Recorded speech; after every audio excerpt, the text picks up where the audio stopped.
Camera लगाइए बो गए गए गए गए गए गए गए गए कैमरा लगाइए बो छोरी भैया के बारात में चुम्मा तोरा लेबो हे गे चुम्मा तोरा लेबो छोरी कोहबर के रात में चुम्मा तोरा लेबो छोरी सोमवार के रात में चुम्मा तोरा लेबो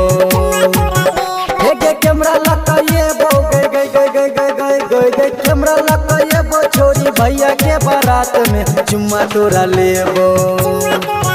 हे गे चुम्मा तोरा लेबो छोरी कोहबर के रात में चुम्मा तोरा लेबो छोरी कोहबर के रात में चुम्मा तोरा लेबो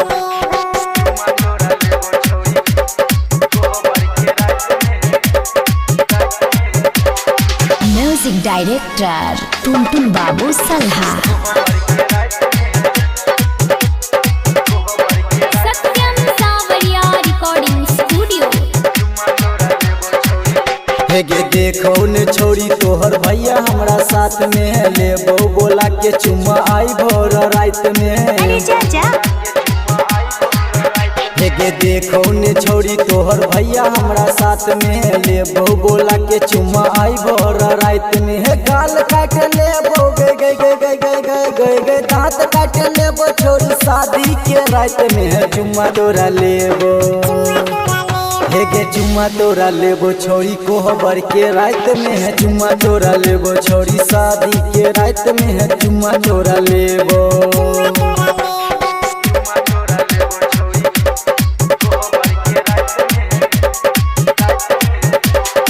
म्यूजिक डायरेक्टर टुनटुन बाबू सल्हा।